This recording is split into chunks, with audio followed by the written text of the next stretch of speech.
بسم اللہ الرحمن الرحیم ربنا لا تواخذنا ان نسینا او اخطانا ربنا لا تحمل علینا اصرا کما حملته علی الذین من قبلنا ربنا ولا تحملنا ما لا طاقت لنا به واعف عنا واغفر لنا وارحمنا انت مولانا فانصرنا علی القوم الکافرین۔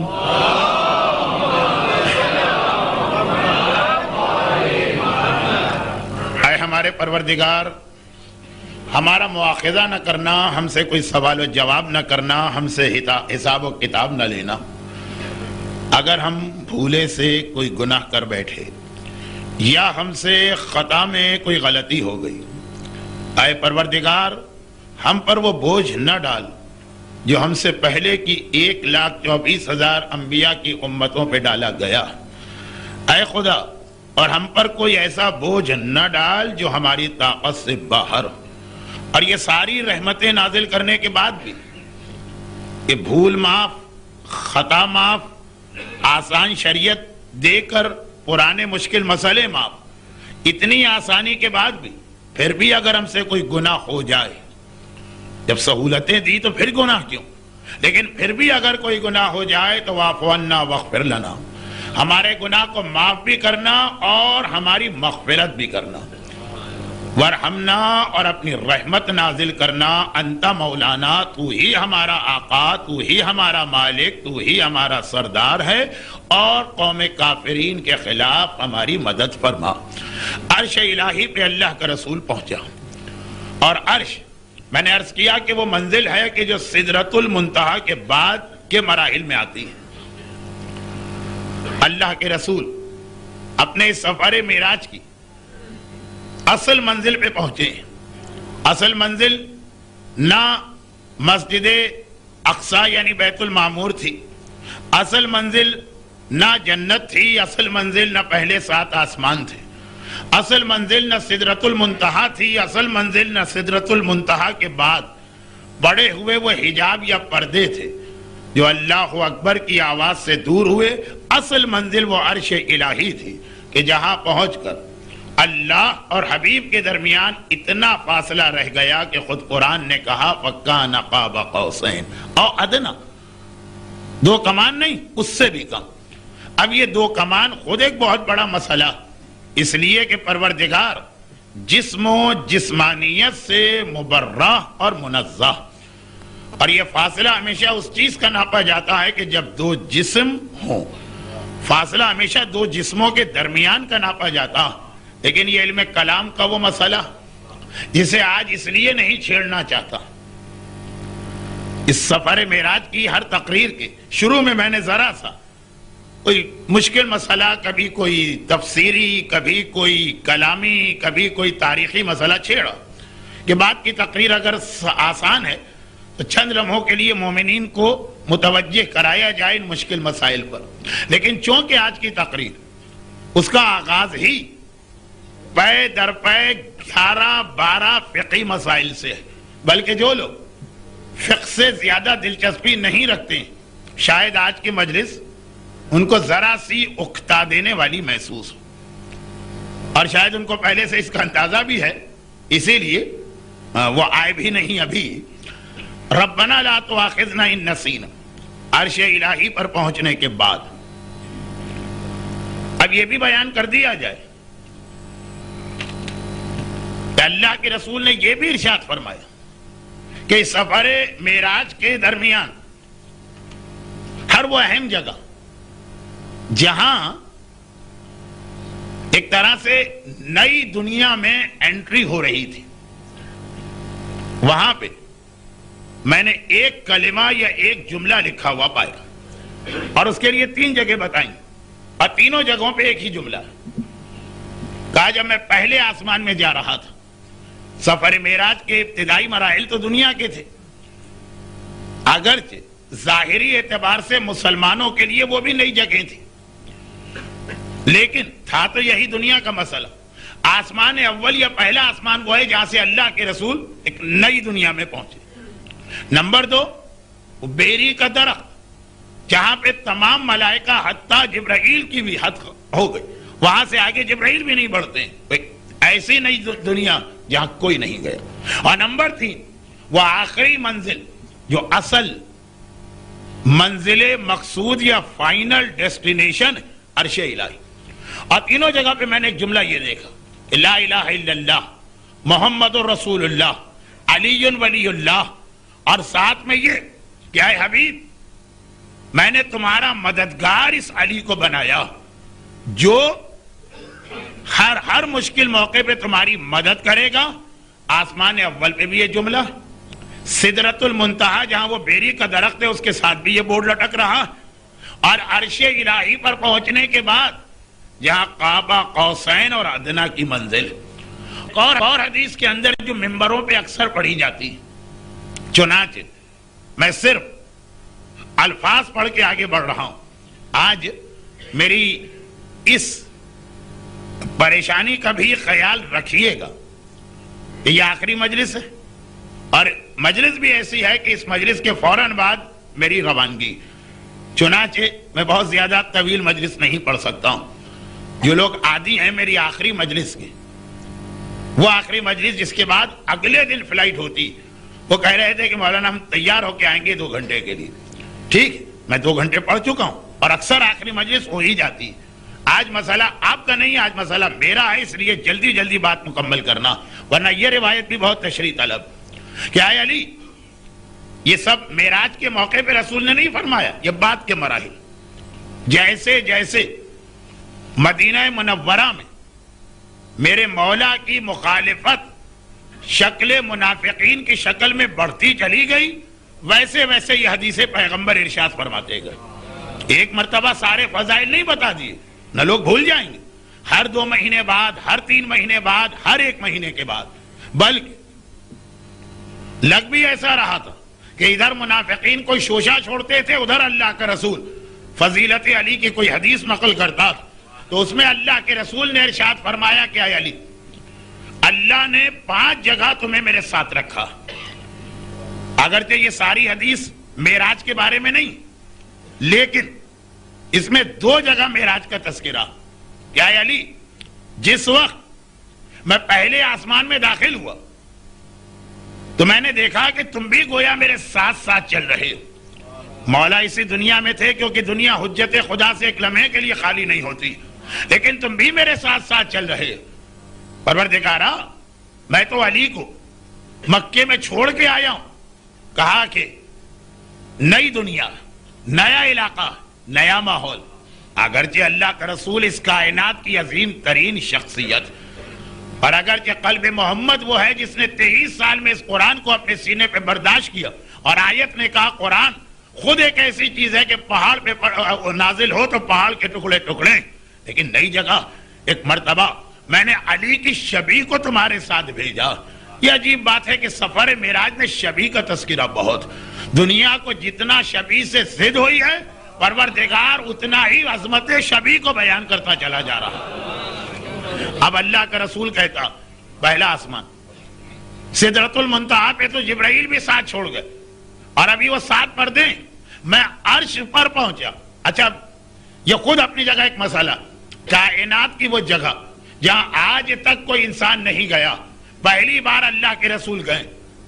انسان یعنی پیغمبر تو اتنی عظیم شخصیت کیا کہا جائے، لیکن ذرا سا ایک پریشانی، ایک خوف، ایک ہول تو ہوتا.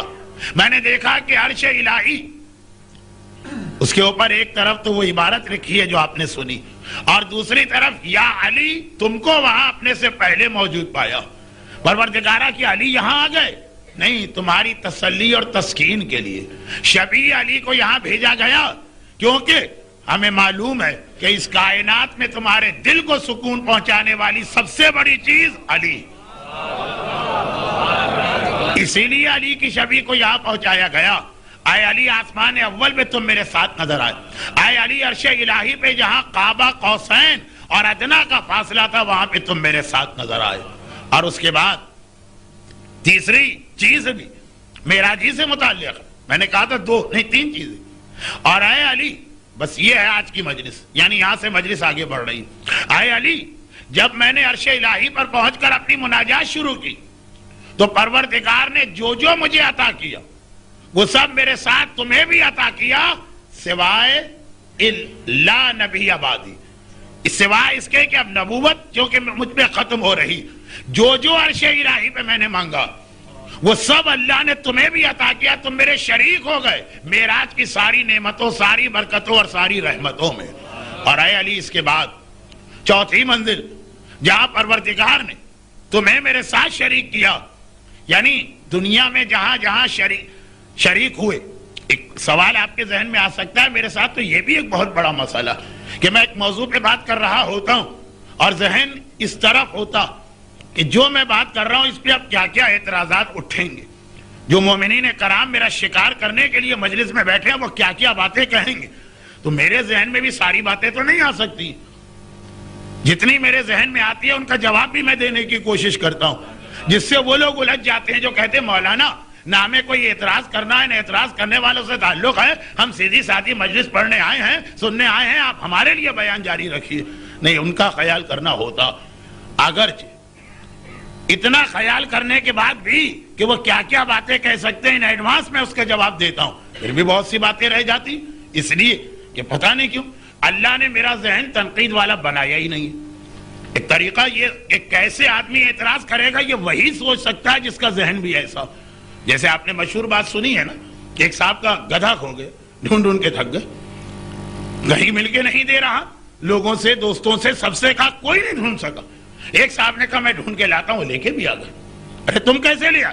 کہا میں نے سوچا اگر میں گدھا ہوتا تو میں کھو کے کہاں جاتا، تو میں وہاں پہنچا تو واقعاً آپ کا گدھا وہاں کھڑا تھا۔ تو کبھی ایسا ہوتا ہے کہ آدمی کو واقعاً یہ ویسا بننا پڑتا ہے، نہیں میں نہیں بن پاتا ہوں، نہ میری عادت نہ میرا مزاج، تو پھر بھی کچھ باتیں رہ جاتی ہیں لیکن جو ذہن میں آ رہی۔ سوال یہ ہوگا واہ مولانا آپ نے تو مولا کے فضائل کو صرف 5 چیزوں میں محدود کر دیا۔ ارے خانہ کعبہ میں ولادت کے بعد پہلے مرحلے سے لے کے پیغمبر کے غسل و کفن میں شریک ہونے والا علی 5 جگہ رسول کا ساتھ دیا، باقی اور کہیں پہ نہیں۔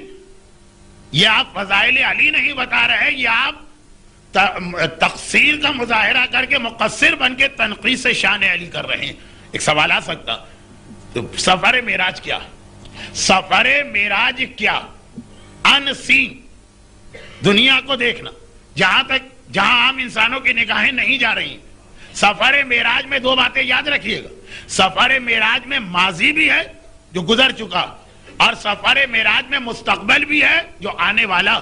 سفر معراج میں زمانہ حال ہے ہی نہیں، جو اس وقت کا دور تھا اس کی کوئی چیز آپ نے سفر معراج میں اب تک نہیں سنی کہ جب اللہ کے رسول آسمانوں پہ جا رہے تو کہا گیا اس وقت دنیا میں یہ ہو رہا ہے، نہیں، یا پہلے کے مناظر دکھائے گئے اور یا پھر بعد کے مناظر دکھائے گئے قیامت تک کے۔ تو اب دنیا میں علی کے جو فضائل لوگوں کی آنکھوں کے سامنے آئے وہ تو لوگ دیکھ رہے ہیں، پھر بھی نہ دیکھیں تو وہ تو آنکھوں کے اندھے کے ساتھ عقل کے بھی اندھے، ان سے بات کرنا بیکار ہے۔ اس حدیث کے اندر پیغمبر وہ 5 باتیں بتا رہے ہیں جو دنیا کی آنکھوں سے پوشیدہ تھی، وہاں نہیں دیکھا لوگوں نے، پیغمبر نے بتایا، کہا آسمان اول پہ تو میں اپنے ساتھ دیکھا۔ اب آسمان اول پہ تو مدینے اور مکے کے اصحاب میں کوئی نہ تھا، عرش الہی پر تمہیں ساتھ دیکھا، وہاں تو جبرائیل بھی نہ تھا۔ جب میری دعا قبول ہوئی، عرش الہی کی دعا، تو اس تمام چیزوں میں تم میرے شریک بنے، وہاں تو کوئی نہ تھا۔ بدر کہنے کی ضرورت نہیں ہے کہ تم بدر میں میرے ساتھ تھے، سب دیکھ رہے ہیں، احد میں میرے ساتھ تھے، سب دیکھ رہے ہیں، دوش رسول میں میرے ساتھ تھے، سب دیکھ رہے ہیں، غدیر میں میرے ہاتھوں میں تھے، سب دیکھ رہے ہیں۔ جو سب دیکھ رہے ہیں معراج اس کا نام نہیں ہے، معراج نام اس کا ہے جہاں کہ عقل انسان بھی تھک کے بیٹھ جائے اور حواس خمسہ بھی جواب دے جائے۔ تو اسی لیے اب اس حدیث میں دیکھیے کہ کیا 5 چیزیں آئی ہیں۔ چوتھی چیز، جب پروردگار نے مجھے جنوں پہ بھیجا اور میں وہاں پہنچا، جنوں نے سوال کیا اے اللہ کے رسول آپ اکیلے آئے ہیں، علی کہاں ہیں؟ جب اللہ کے رسول کو انسانوں پہ بھیجا گیا وہاں بھی علی تھے نا، وَأَنذِرْ عَشِيرَتَكَ الْأَقْرَبِينَ، دعوت ذی العشیرہ، مگر وہاں سب دیکھ رہے تھے۔ اب جنوں میں گئے، مدینے والوں نے جنوں کو اور مکے والوں نے جنوں کو نہیں دیکھا، یا اگر جن کو کبھی ایک آدھ دفعہ دیکھا ہے، پیغمبر کی تبلیغ جنوں میں کس طرح ہوئی یہ نہیں دیکھا۔ انسان جن کو نہیں دیکھتا، لیکن جن انسانوں کو دیکھتے ہیں۔ تو ان کو یہ یاد ہے کہ دعوت ذی العشیرہ میں رسول اکیلے نہیں تھے. جب انسانوں میں پیغام دیا علی کو لے کے آئے، اس لیے وہی سوال کر رہے ہیں کہ آپ ہمارے پاس تبلیغ کرنے آئے ہیں تو آپ کا بھائی علی کہاں ہے؟ انسان جنوں کو نہیں دیکھتا، انسان یہ سوال نہیں کرے گا. جن انسانوں کو دیکھتے ہیں وہ یہ سوال کریں گے.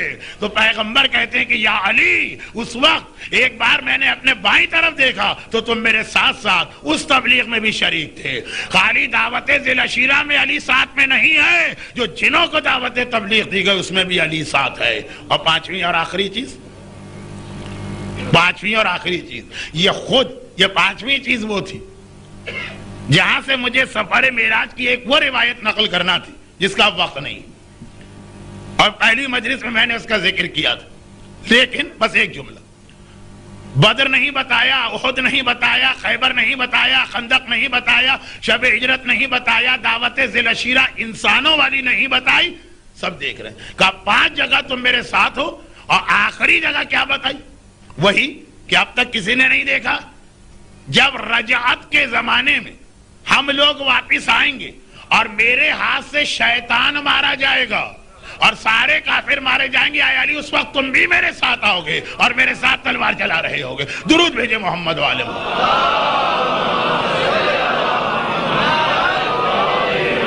اب پیغمبر نے معراج میں کیا دیکھا یہ دنیا والے نہیں دیکھ پائیں گے، اس کا ذکر کیا. اور رجعت میں کس طرح سے آئیں گے اس وقت والے دیکھیں گے. لیکن جب پیغمبر مدینے اور مکے میں فضائل علی بتا رہے ہیں اس وقت تو رجعت کسی نے نہیں دیکھی تھی. تو سفر معراج کی یہ خصوصیت کہ اس میں ماضی کے بھی واقعات بتائے گئے اور مستقبل کے بھی واقعات بتائے گئے. اس حدیث کی بھی خصوصیت بنی جس میں رسول نے کہا یا علی 5 جگہ تم میرے ساتھ شریک. ماضی کے بھی واقعات بتائے اور مستقبل یعنی ظہور امام، رجعت ظہور امام، اور اس کے حالات بھی بتائے. البتہ اس وقت کے حوالے سے علی کا ذکر اس حدیث میں اس لیے نہیں ہے کہ ہر آدمی اپنی آنکھوں سے دیکھ رہا ہے. آیا اور آچے بیان جو بالکل کھلی ہوئی چیز ہے اس کو بیان کرنے کی ضرورت ہی نہیں ہے. اب اللہ کا رسول اس حدیث کی تیسری چیز، درمیان والی چیز، اس کا تذکرہ کر رہا. اور یہاں پر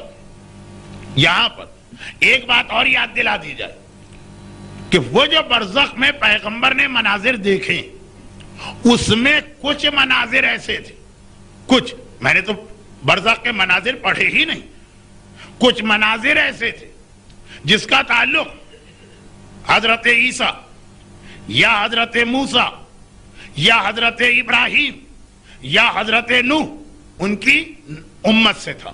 کچھ ان کے گناہگاروں کو بھی مبتلا عذاب دیکھا. چنانچہ پیغمبر دعا کر رہے ہیں اور دعا میں یہ جملہ آ رہا ہے کہ نہیں آ رہا؟ ربنا ولا تحمل علینا اصرا کما حملته علی الذین من قبلنا. خدا بندہ جو پہلے کی امتوں پہ بوجھ ڈالا گیا وہ میری امت پہ نہ ڈال. یہ منظر بھی اللہ کا رسول دیکھ کے آ رہا. دعا ایک ایک لفظ تشریح طلب، ایک ایک لفظ کے اندر معراج کی کچھ وضاحتیں، لیکن بات پھر مکمل ہو ہی نہیں پائے گی. اور آج عشرے کی آخری مجلس ہے، اس لیے میں اس دعا کا اختتام بتاتا ہوں. ادھر پیغمبر نے دعا کی واعف عنا واغفر لنا وارحمنا انت مولانا. ادھر پیغمبر نے دعا کی، ادھر پروردگار نے اس دعا کو قبول کیا. اے حبیب تیری دعا کے صدقے میں تیری امت کو 25 ایسے تحفے دے رہا ہوں جو اس سے پہلے نہیں دیے گئے. اور وہ سب باتیں جو اس دعا میں ہیں وہ یہ 25 چیزیں وہی ہیں جو اس دعا رسول میں. یہ دعا کیا؟ پر خدا کون ہے؟ رب العالمین. رسول کون ہے؟ رحمت للعالمین. رحمت للعالمین رب العالمین کی بارگاہ میں جا رہا ہے اور یہ تحفہ رحمت لے کے آتا ہے. حبیب سن، تیری اس دعا کے نتیجے میں نے تیری امت کو یہ آسانیاں دی. اور ایک جملہ میں نے بالکل شروع میں کہا جب یہ مجمع نہیں تھا تو ماشاءاللہ لوگ آ گئے کہ بالکل شروع میں کہا تھا کہ جو 25 سہولتیں اللہ کے رسول کو ملی، اب ان کے بعد تو خدا یہ کہہ سکتا، اب کہہ سکتا ہے خدا، یہ حق رکھتا ہے خدا کہ اتنی سہولتیں دے دی، اب میں کسی کی غلطی برداشت نہیں کروں گا، اب میں کسی گناہ کو برداشت نہیں کروں گا. پہلے کی امتوں کو یہ سہولتیں میں نے نہیں دی تھی، پھر بھی ان کی غلطیاں برداشت نہیں کی تھی. کسی کو بندر بنایا، کسی کے اوپر آگ آئی، کسی پہ طوفان آیا، کسی کے لیے زمین دھسی.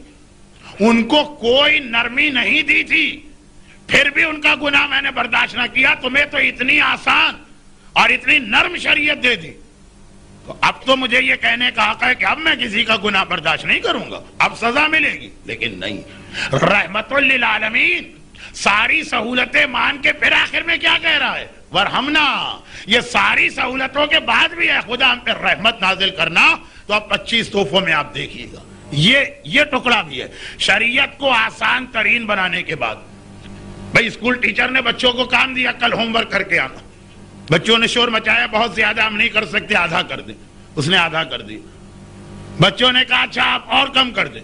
اس نے 1/4 کر دیا. بچوں نے کہا ٹھیک. اب کہا دیکھو اب اتنا کم کر دیا، اب اگر نہیں کر کے آئے تو اب تو تمہیں پنشمنٹ ملنی چاہیے. لیکن کب ملے گی؟ اگر ہم کسی اور کا کلمہ پڑھتے. رحمت للعالمین کا کلمہ پڑھنے کے طفیل ہمیں پہلی ہی سہولت یہ ملی کہ ساری سہولتیں دے کر بھی کہا کہ اس کے بعد بھی تم پہ رحمت نازل ہوگی، اس طرح سے جیسے اس حدیث میں آیا. اب وہ لوگ جن کا رجحان یا شوق مسائل شریعت یا فقہ کی جانب نہیں، ان سے میں 5, 7, 10 منٹ کی معذرت کر لوں. اب حدیث شروع ہو رہی. کہا کیا ہے حبیب؟ پہلے زمانے کی امت، اس کے لیے یہ حکم تھا کہ اگر ان کا کپڑا نجس ہو جائے تو پاک نہیں ہو سکتا تھا، پاک ہی نہیں ہو سکتا تھا. ایک ہی طریقہ تھا کہ اتنا کپڑا کاٹ کے پھینک دو. اب یہاں سے بات شروع ہو رہی. یہ رحمت للعالمین کو شب معراج سدرۃ المنتہا کے بعد قاب قوسین اور ادنا کی منزل پہ یہ مسائل مل رہے ہیں. ان کی اہمیت ہے. لوگ کہتے ہیں نا دیکھیں مولویوں کا نجاست طہارت میں اب تک الجھے ہیں، دنیا چاند و مریخ پہ پہنچ گئی ہے. یہ شب معراج چاند مریخ کیا ہے؟ وہ سدرۃ المنتہا اور عرش الہی کے سامنے ان کی کیا حیثیت ہے؟ 7ویں آسمان کے آگے اللہ کا رسول گیا اور یہ تحفے لے کے آیا. دیکھیے یہی جملہ جو ابھی میں نے کہا چاند مریخ کیا ہے، سفر معراج ہمیں کائنات کا ایک حقیر تصور پیش کرتا. ارے پہنچ جائیں ساری دنیا ان چیزوں پر، تم یہاں گئے ہو، یہ دیکھو ہمارا رسول کہاں پہ گیا ہے. اس عظمت پہ پہنچنے کے بعد بھی یہ چیزیں مل رہی. یہ جملہ خود ایک تقریر بن جاتا، ایک مجلس بن جاتا، اور انشاءاللہ کبھی اور بنے گا. پہلے بات تو پوری ہو. کہا ما قبل کی امت کپڑا نجس ہو گیا، پاک نہیں ہو سکتا، کاٹ کے پھینکنا پڑے گا اتنا حصہ. اگر آج بھی یہ مسئلہ آ جائے، جب کپڑا ٹیکسٹائل انڈسٹری کتنی سہولت ہے. پہلے زمانے میں مشکل ترین کاموں میں سے ایک تھا کپڑے کا انتظام کرنا. تبھی پرانی کتابوں میں لکھا ہے بیوی کو 2 جوڑے سردی کے دو، 2 جوڑے گرمی کے دو. یہاں 24 گھنٹے میں اس کو 4 جوڑے چاہیے. پرانے آج بھی شریعت کا مسئلہ کہ اگر کوئی ہمارے ہاتھوں سے قتل ہو جائے اور وارث دیت پہ راضی ہو جائے تو دیت کے اندر 200 جوڑے بھی شامل. اہمیت تھی کپڑوں کی. اس وقت جب مشکل سے کپڑا ملتا تھا تب بھی تھا کاٹ کے پھینک دو کپڑے کو. اور آج نمبر 2. اب دیکھیے ذرا بات آگے بڑھ رہی. پہلے زمانے میں صرف اور صرف یہ موسیٰ ہو کہ عیسیٰ، ابراہیم ہو کہ نوح علیہم السلام، یہ تمام قابل احترام انبیاء، لا نفرق بین احد، ہم کسی کی نہ توہین کر سکتے ہیں نہ فرق کر سکتے ہیں، لیکن سردار پھر سردار ہوتا. یہ ہمارے نبی کی عظمتیں ہیں. کہا ان لوگوں کو وضو اور غسل کے لیے ہر صورت میں پانی استعمال کرنا تھا، بیمار ہو، تکلیف ہو، اذیت ہو، جو بھی ہو. جبکہ اس زمانے کی تو میڈیکل سائنس بھی اتنی ترقی نہیں کیے ہوئے تھے. کہا یہ شب معراج کا تحفہ.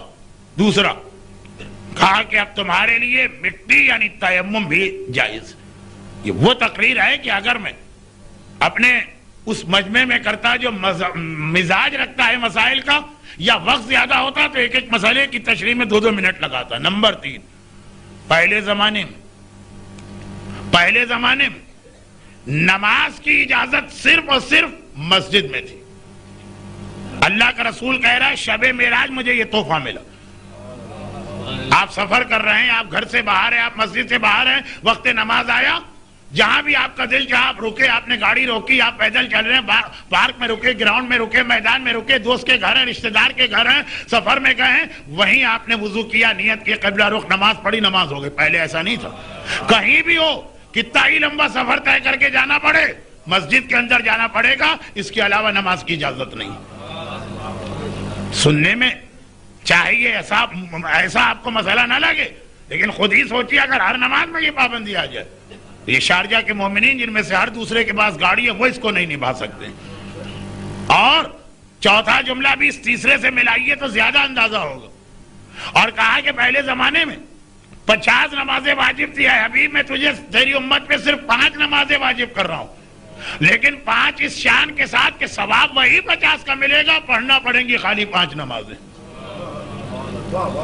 یہ تحفہ معراج ہے کہ جو مومن اس کو بھی بوجھ سمجھ رہا. اور اب اسے ملائیے اس سے پہلے والے جملے سے, 50 نمازیں پڑھنا ہے 24 گھنٹے میں, اور نماز خالی مسجد میں ہوگی. یا 5 نماز کی پابندی آ جائے ہم نہیں نبھا سکیں گے. اور کہا 50 نمازیں ہر 1.5-2 گھنٹے کے بعد. وقت نماز آیا, دکان میں نہیں پڑھ سکتے, جاب پہ نہیں پڑھ سکتے, سفر میں نہیں پڑھ سکتے, گھر میں نہیں پڑھ سکتے, دعوت میں نہیں پڑھ سکتے, دوست کے ہاں نہیں پڑھ سکتے, ہر نماز کے لیے مسجد کی جانب جاؤ. رحمت للعالمین کی امت کو تحفہ ملا. اور امت اصل نماز ہی کو ترک کر کے کفران نعمت کر رہی ہے. لیکن اس انداز سے یہ مجلس مکمل نہیں ہو پائے گی, اس لیے میں آگے بڑھتا ہوں. اور اے حبیب, تیری امت کے لیے 5واں تحفہ یہ پہلے مال کا 1/4 حصہ دینا پڑتا تھا تب زکوٰۃ ہوتی تھی, اور اب مال کا 40واں حصہ دیا جائے تو زکوٰۃ ہو جاتی ہے. دیکھیے 1/4 کو 40ویں تک 10 گنا گھٹایا جا رہا ہے ایک طریقے سے, یا جو بھی کیلکولیشن بنے. یہ کیلکولیشن میں نے اچانک ممبر پہ کیا, غلط ہو سکتی ہے, اس سے آپ پوری شب معراج کی روایت کو غلط نہ سمجھیں. کہا کہ پہلے خمس مال پر نہیں ہے, بچت پر. زکوٰۃ تو اصل مال پر ہے, مال آیا اور نکالو 1/4 حصہ. یہاں بچت کے 5ویں حصے میں لوگوں کی جان نکل جاتی. مال کیسے نکالے, اس سے پہلے تو روح ہی نکل جائے گی, تو فائدہ کیا ہوا خمس دینے کا. لیکن موسیٰ اور عیسیٰ, اب دیکھیے قارون اتنا زیادہ سخت کیوں ہو گیا زکوٰۃ کے مسئلے پہ, اس لیے کہ کوئی 40واں حصہ اسے نہیں مانگا جا رہا, 1/4 حصہ. اور ہم نہ صرف یہ کہ قارون کی برائی کرتے ہیں, اس کو کنڈیم کرتے ہیں, اسے موسیٰ کے زمانے کے بدترین انسانوں میں سمجھتے ہیں, لیکن ہم میں سے بہت سے عمل اسی میں کرتے ہیں. برا بھی وہ ہے, اس نے عمل بھی غلط کیا, اس نے اپنے مال کے اوپر اتنا تکبر بھی کیا, لیکن عمل وہی کرو. نام اہل بیت کا لیتے ہیں. شہزادی سے پوچھا گیا, شہزادی کون ہیں, کتنے سونے پہ زکوٰۃ واجب ہوتی, جو کتنے مال پہ زکوٰۃ واجب ہوتی. کہا تو یہ اپنے لیے پوچھ رہی ہے کہ ہمارے لیے پوچھ رہی ہے. چکرا گئی. کہا شہزادی شریعت تو ایک شریعت ہے, آپ کے لیے اور ہمارے لیے الگ کوئی تھوڑی ہے. کہا الگ. تمہارے لیے مسئلہ یہ ہے کہ 20 دینار سونا ہو تو 40واں حصہ زکوٰۃ, 200 درہم سونا ہو تو 40واں حصہ زکوٰۃ.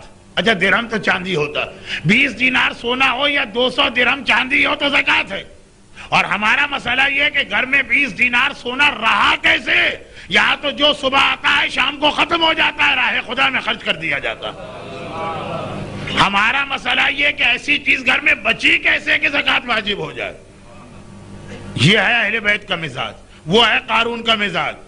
فضائل اہل بیت کے پڑھے جاتے ہیں, عمل قارون پہ کیا جاتا, مذمت قارون کی جاتی ہے, طریقہ اہل بیت کا چھوڑا جاتا ہے. لیکن یہ میں کہاں جا رہا ہوں, میں تو شب معراج سے کہیں بھٹک گیا راستے میں. اب کہا کہ 6واں تحفہ یہ ہے کہ اس سے پہلے جب کسی کو قربانی کرنا ہوتی تھی, کیا ہوتا ہے آج کل قربانی کا طریقہ مجھے یہاں کا تو معلوم نہیں ہے, میں کبھی عید قربان کے دن 25 سال سے یہاں آنے کے بعد یہاں کبھی نہیں, عید قربان کے دن کبھی نہیں تھا. لیکن ہمارے یہاں پاکستان میں جو طریقہ کار ہے میں اس کو کنڈیم بھی نہیں کر رہا ہوں, کیونکہ تو رسول کی وجہ سے ہم کو ملا. لیکن اگر موسیٰ اور عیسیٰ کی امت میں ہوتے ایک سے ایک جاندار بکرا ڈھونڈا جاتا، ایک سے ایک شاندار گائے یا بیل کی تلاش کی جاتی، اسے وہ پھولوں کے ہار پہنائے جاتے ہیں، اس کی تصویریں کھینچی جاتی ہیں، اس پہ ٹکٹ لگایا جاتا ہے محاورتاً، لوگ ٹھٹ کے ٹھٹ آتے، اتنا شاندار بکرا۔ موسیٰ اور عیسیٰ کے زمانے میں جسے قربانی کرنا ہے، قربانی کو اپنے کندھوں پہ اٹھا کے قربان گاہ تک جائے۔ اول تو ہر جگہ قربانی کر نہیں سکتے، قربان گاہ جانا پڑے گا، اور وہ بھی اس طرح نہیں کہ بکرے کو ٹہلاتے ہوئے لے گئے، اپنے کندھوں پہ بکرے کو اٹھا کے لے جاؤ۔ اتنے ڈائٹنگ والے بکرے ہی ہم ڈھونڈتے جو ڈائٹنگ کے اوپر ہیں، کہنے کو بکرا ہو اور دیکھنے کے اندر مرغی نظر آئے۔ کہا پہلے زمانے میں، ہر نبی کے زمانے میں قربانی کندھے پہ اٹھاؤ اور لے کر جاؤ۔ یہ بائبل، یہ ساری چیزیں تقریباً بائبل میں بھی آج بھی اتنی تحریف کے بعد رحمت للعالمین کے طفیل۔ الٹا ہو گیا مسئلہ، الٹا ہو گیا مسئلہ۔ اچھا بقرعید میں کبھی ہمارے یہاں منظر الٹا ہوتا، یہ قصائی نے بکرے کی گردن پہ چھری رکھی، بکرا قصائی سے زیادہ طاقتور تھا، وہ قصائی پہ چڑھ دوڑا، ایک عجیب منظر بنتا۔ یہاں پہ شب معراج ہمارے لیے یہ مسئلہ الٹا ہو گیا۔ کہا کہ پہلے زمانے کی ہر نبی کی امت کو اپنا جانور، قربانی کا جانور کندھے پہ لے کے جانا، نہ صرف یہ کہ یہاں معافی ہو گئی بلکہ پلے صراط پر یہ جانور تمہیں اٹھا کے جنت میں لے جائے گا۔ وہاں جانور کو خود اٹھانا ہے یا ہمیں یہ جانور اٹھا کے لے جائے گا؟ اور پھر قربانی کے کچھ فوائد بھی اس حدیث میں آئیں، لیکن میں نے کہا نا یہ فقہی انداز کی حدیث ہے، اس کو چھوڑ دیجئے، اس کی تفصیلات کو چھوڑیے، حدیث تو سنیے، سننا پڑے گی آپ کو، اس لیے کہ یہ شب معراج اللہ کے رسول کو خاص تحفہ ملا۔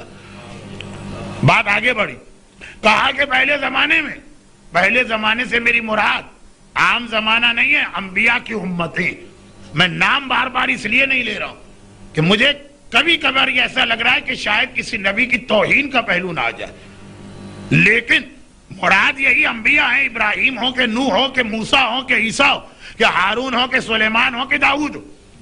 فرماتے ہیں پہلے زمانے میں یہ اجازت ہی نہ تھی کہ کسی شک والی چیز کو استعمال کرو۔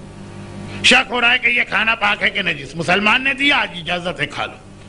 پتہ نہیں یہ پانی پاک ہے کہ نجس، استعمال کرو۔ پتہ نہیں یہ کپڑا پاک رہا کہ نجس، ہم نے لانڈری سے دھلوایا، وہاں سب کے کپڑے آتے ہیں، ہمارا کپڑا پاک رہا نجس پاک۔ پتہ نہیں بس آدمی بیٹھ کر گرمی ہے پسینہ نکلا ہوگا، نجس تو نہیں کر دیا، شک ہو رہا پاک۔ ہر مشکوک چیز کو پاک سمجھا گیا، مگر کب شب معراج یہ تحفہ ملا۔ کہا کہ پہلے زمانے کی امت کے لیے مسئلہ یہ تھا کہ جس چیز کے بارے میں شک ہے وہ حرام ہے، اسے چھوڑ دو۔ تمہاری امت کے لیے یہ جس چیز کے بارے میں شک ہے وہ حلال اور پاک ہے، اسے استعمال کر لو۔ کتنی آسانی ہے۔ البتہ وہ لوگ جو کہتے ہیں ہمیں سے کوئی تعلق ہی نہیں، آپ تو شک والی چیز کہتے ہیں، ہم تو حرام یقینی بھی ہے تب بھی کھا لیتے ہیں، ان کے لیے تو حدیث کا یہ ٹکڑا بیکار ہے، ان کے لیے اگلا ٹکڑا شاید کام کا ہو، تو وہ شروع ہی ہونے والا۔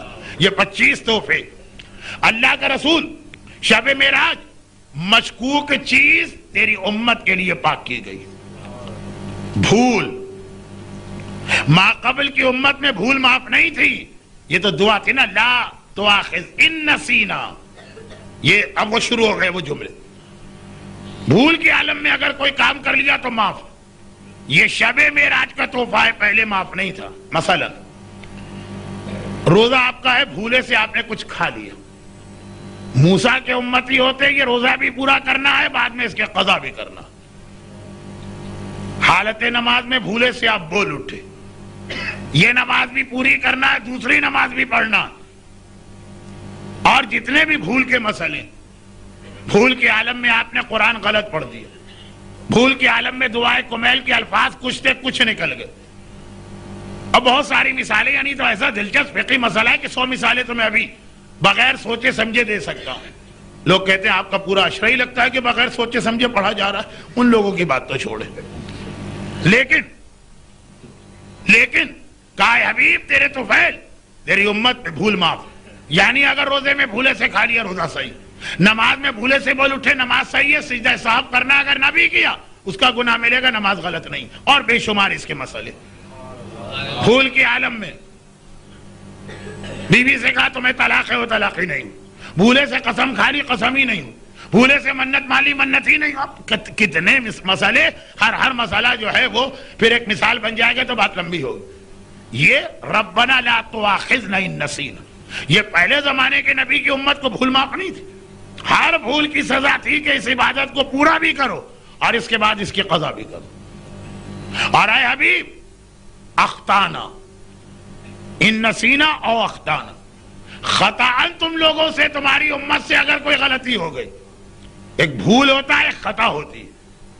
دونوں کا فرق فقہ اسلامی میں ایک بہت ہی دلچسپ بحث ہے. میرے پاس اس بحث کا وقت نہیں, میں ایک مثال دے دیتا ہوں. خطا معاف ہے, پہلے امت کو خطا معاف نہیں تھی. ہم قرآن کریم لے کے جا رہے ہیں, دو صورتیں. بھول گئے کہ ہمارے ہاتھ میں قرآن ہے, بھول گئے, یاد نہیں رہا کہ ہاتھ میں قرآن, اور ہم نے پیروں پہ رکھ دیا. جیسے ہی پتہ چلا اٹھا لیا, کوئی گناہ ملا نہیں. کیوں؟ اس لیے کہ بھول کے عالم میں یہ عمل ہوا. دیکھیں میں نے کہا مثالیں اتنی ہے کہ میں خود چکرا رہا ہوں. مثال دوں نہ دوں تو کتنی دوں. اور خطا کسے کہتے ہیں؟ خطا کہتے ہیں, آپ کو معلوم ہے کہ قرآن آپ احترام سے لے جا رہے ہیں, ایک دم قرآن پھسلا اور زمین پہ گر پڑا. موسیٰ کے زمانے میں ہوتے, عیسیٰ کے زمانے میں ہوتے, معاف نہیں تھا, چاہے تمہاری غلطی بھی نہیں ہے, خطان ہو گیا. اس کا کفارہ تو کم از کم دینا. جو ہمارے یہاں بھی لوگ پوچھتے ہیں مٹھائی دی جائے گی کہ شکر دی جائے گی کہ آٹا دیا جائے گا, تم موسیٰ اور عیسیٰ کے کلمہ گو نہیں ہو, رحمت للعالمین کا کلمہ پڑھتے ہو, جان بوجھ کے گناہ نہیں کیا, کوئی کفارہ نہیں. یہ رحمت للعالمین کو خاص تحفہ ملا ہے. ایک بھول ہوتا ہے, ایک خطا ہوتی ہے. اس کی مثالیں, اس کا فرق بہت زیادہ. اب اس کو اگر بہترین طریقے سے سمجھنا, آپ کا انداز بتا رہا ہے کہ آپ کو سمجھنا نہیں ہے اور میرے پاس وقت نہیں, مجھے سمجھانا نہیں, لیکن جنہیں سمجھنا, کسی بھی فقہی کتاب کا آخری مسئلہ دیکھیں. اگر ایک آدمی دوسرے کو بھول سے قتل کر دے اور ایک آدمی دوسرے کو خطاً قتل کر دے, دونوں کا فرق, وہاں یہ چیز آتی ہے. خیر اب یہ بہت لمبی بات ہو رہی ہے, لیکن دلچسپ بات, اس کے اندر مثالیں اتنی بن رہی ہیں ہماری روزمرہ کی زندگی کی. لیکن آگے بڑھی, کہا موسیٰ اور عیسیٰ, ابراہیم اور نوح کے زمانے میں خطا معاف نہیں تھی. فل فلیج تمہیں خطا کی بھی سزا برداشت کرنا. ہمارے یہاں معاف ہے. ایک بھول الگ چیز ہے, بالکل ذہن سے نکل گئی. خطا الگ چیز, ذہن سے نہیں نکلا, ایک چیز کا احساس تھا, پھر بھی کسی وجہ سے وہ غلطی ہو گئی. اے حبیب, تمہاری امت کے لیے وسوسے معاف ہیں. بڑوں کا مسئلہ نہیں, جوانوں کا مسئلہ نہیں, 16 اور 18 سال کی عمر والوں کا مسئلہ. ایک عمر کی ایسی منزل آتی کہ آدمی کے ذہن میں ایسے وسوسے آتے ہیں جس میں کبھی اللہ کے بارے میں بھی شک ہوتا, رسول کے بارے میں بھی شک ہوتا ہے دل کے اندر. وہ اس کا عقیدہ نہیں ہے, وہ اس پہ غور نہیں کر رہا ہے, لیکن آ رہے ہیں وسوسے. ائمہ کے بارے میں وسوسے پیدا ہوتے ہیں, اسلام کے بارے میں موسیٰ اور عیسیٰ کی امت میں ہوتے تو اس سے کافر تو نہ بنتے, لیکن اس کی سزا بھگتنا پڑتی. اے حبیب, تمہاری امت کے لیے جو وسوسے دنوں میں پیدا ہوتے ہیں اس کو معاف کیا گیا. چاہے کبھی یہ خیال بھی آ گیا کوئی اللہ نہیں, تم مشرک نہیں بنے جب تک کہ تم اسے عقیدہ نہ بناؤ. کوئی رسول نہیں, یہ عقیدہ نہیں بنایا, خالی دل میں ایک وسوسہ آ کے گھوما, چاہے 6 مہینے وسوسہ رہے, چاہے 4 مہینے وسوسہ رہے. اسی میں یہ بھی آ گیا کہ آپ نماز پڑھ رہے ہیں اور دنیا بھر کے خیالات نماز ہی کے اندر آ رہے ہیں. موسیٰ کے امتی ہوتے یہ نماز بھی پڑھو, اس کو دوہراؤ بھی. اور کتنی نمازیں دن میں؟ 50, اور 50 کو اگر دوہراؤ تو 100 ہو گئی. اور اگر یہ مسئلہ پتا ہے کہ ادھر ادھر کا خیال آیا نماز دوہرانا ہے, تو پہلی مجلس میں بندر والی مثال کی طرح اب اور زیادہ خیال آیا کرے گا, نمازیں ہی دوہراتے رہو. پھر کیسے زندگی گزارو یہ وہی لوگ جانے. ہم تو اپنے رسول کے طفیل و تصدق میں اس مرحلے سے بچ گئے. نماز کے بیچ میں تم نے نہیں سوچا, ویسے خیالات آتے رہے جاتے رہے, کوئی گناہ نہیں ہے, تمہاری نماز صحیح ہے, اس کو دہرانا بھی نہیں. بلکہ معصوم نے کہا کہ اگر دل چاہے کہ دہرا لو تو دہرانا بھی نہیں, ورنہ شیطان اسے تمہاری عادت میں داخل کر کے ہر نماز میں وسوسے لے کے آئے گا. وہ اس حدیث سے ہٹ کے وسوسوں کا ایک علاج ہے. بھائی مولانا, میں نماز پڑھ رہا تھا, نماز کے بیچ میں میرے دل میں بہت سارے بےہودہ خیالات آ گئے, وہ نماز میں دوبارہ پڑھ لو. شرعاً اجازت تو ہے, لیکن امام کی طرف سے ہمیں ایک مشورہ دیا گیا غلطی نہ کرنا، یہ شیطان کی کامیابی ہے۔ آج 2 بےہودہ خیال آئے، اگلی نماز میں 10 آئیں گے اور پھر 20 ہو جائیں گے۔ آئے بےہودہ خیال کا مجھے نہیں پڑھنا ہے نماز، خود ہی شیطان تھک ہار کے بھاگ جائے گا۔ لیکن یہ بھی ایک الگ تقریر ہے کہ شیطان کیسے بھاگتا، بغیر لاہور کے بھی شیطان بھاگتا۔ لیکن یہ رحمت للعالمین کو شب معراج ایک تحفہ ملا۔ ارے گھڑی کی سوئیاں کہاں جا رہی ہیں؟ تو میں اپنی بات کو تیزی سے آگے بڑھاتا ہوں۔ وسوسے معاف، شک معاف، بھول معاف، خطا معاف۔ اور اللہ کے رسول کہتے ہیں شب معراج ربنا ولا تحملنا ما لا طاقت لنا بہ، وہ بھی ہم پر بوجھ نہ ڈال جو طاقت سے باہر ہے۔ کہ مجبوری کے اندر اگر کوئی گناہ ہوا وہ بھی معاف، پہلے نہیں تھا۔ کہا اگر مجبوری ہے تب بھی اس سے اپنے آپ کو بچاؤ، جس کی بہت ہی چھوٹی مثال دے رہا ہوں کیونکہ وقت نہیں۔ جو ہمارے ہاں بڑا مشہور مسئلہ کہ جی اگر 3 وقت کا فاقہ ہو جائے، ویسے شریعت میں 3 وقت کا فاقہ نہیں ہے، یہ سمجھانے کے لیے، تو مردار بھی حلال ہو جاتا اور خنزیر بھی کھا سکتے ہیں، اور اگر جان خطرے میں ہو تو شراب بھی پی سکتے ہیں۔ یہ سب مجبوری والے مسئلے ہیں نا، کہ مجبوری کے عالم میں یہ اجازت، اور کتنی ہی اجازتیں۔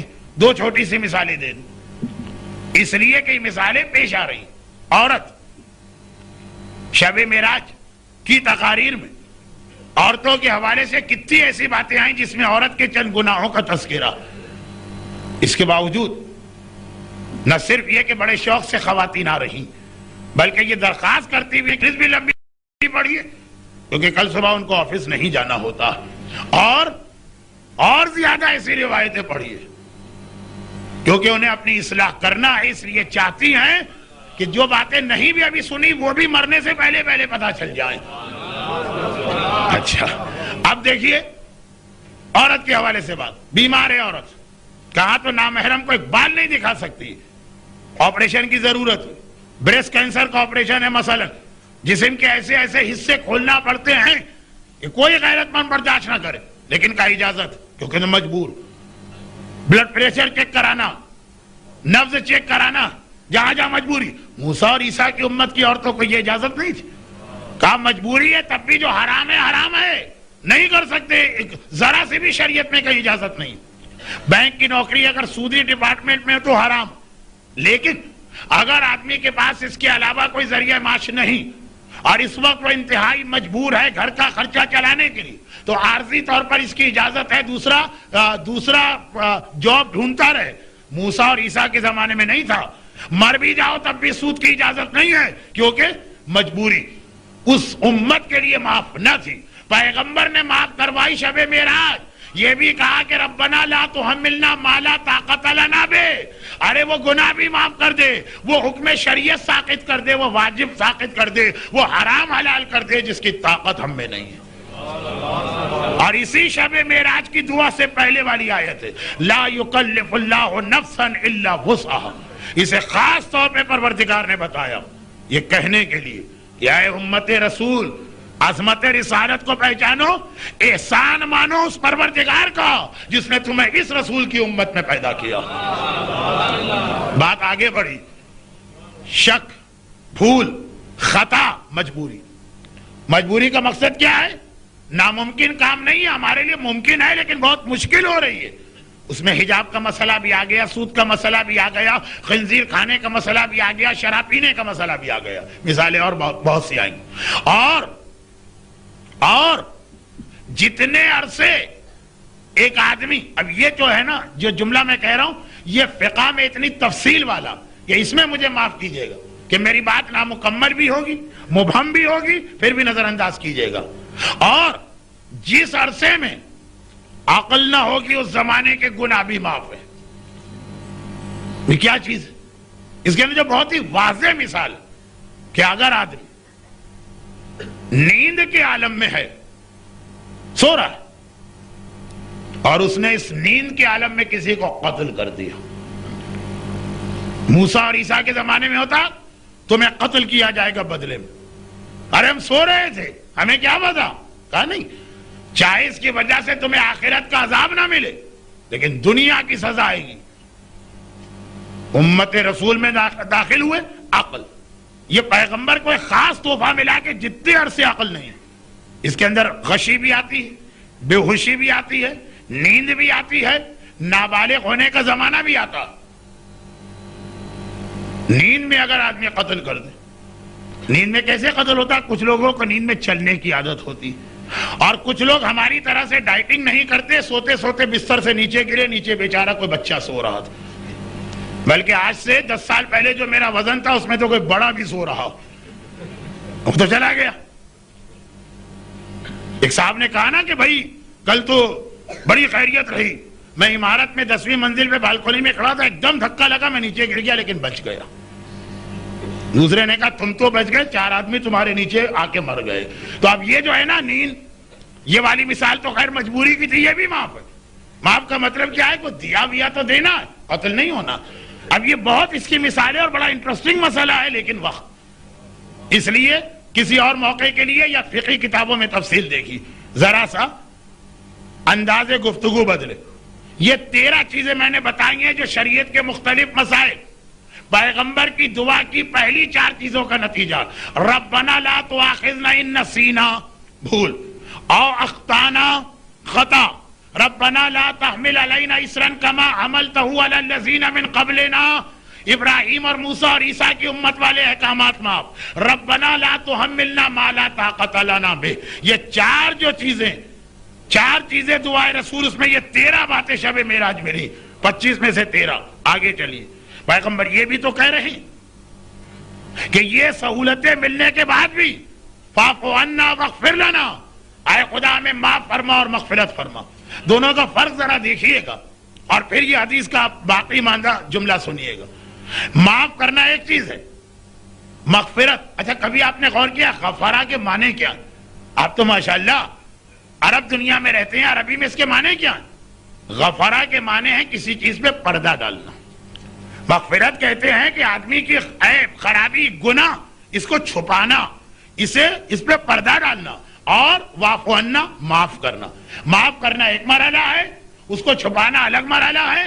تفصیل اس لیے نہیں بتا رہا ہوں کہ یہ آج کا موضوع نہیں، اب سنیے باقی 5 تحفے، 18 ہوں گے، اور آخری تحفے پیغمبر کی دعا کے اگلے جملے کا رزلٹ ہے ورحمنا، یہ واعف عنا واغفر لنا، معاف بھی فرما، پردہ بھی ڈال لے۔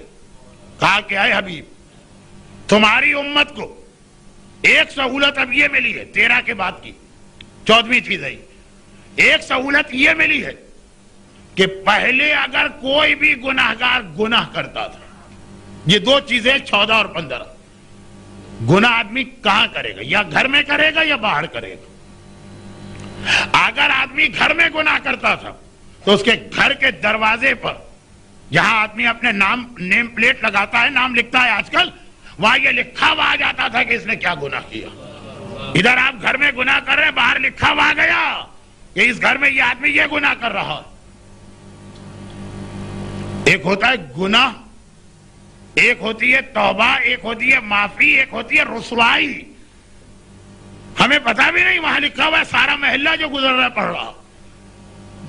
اے حبیب، اچھا یہ ہے 14ویں چیز، اور 15ویں، اور اگر آدمی اس ڈر سے گھر میں گناہ ہی نہیں کرنا، کسی جنگل میں جا کے کرنا، کسی صحرا میں جا کے کرنا۔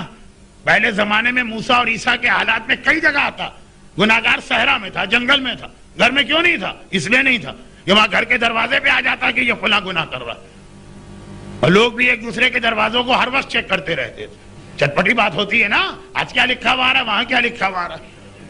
خود گناہ کرنا ہے کہ پھر ہم جنگل میں جا کے چھپ کے کریں گے؟ مگر یہ بھی نہیں ہے، اگر گھر میں گناہ کرتا تھا پہلے زمانے کا آدمی، گھر کے دروازے پہ لکھا آتا تھا۔ کمپیوٹر، مانیٹر اور اس قسم کی کئی چیزوں نے یہ ساری حدیثیں بہت آسان کر دی ہیں سمجھانا۔ پہلے تو سمجھانا مشکل تھا، بہت آسان ہے، بچے بھی سمجھ جائیں گے، بشرط یہ کہ اتنا وقت ہو۔ میں نے ایک اشارہ کر دیا۔ اور باہر اگر گناہ کیا تو پیشانی پہ لکھا آتا تھا کہ یہ کیا گناہ کر کے آ رہا۔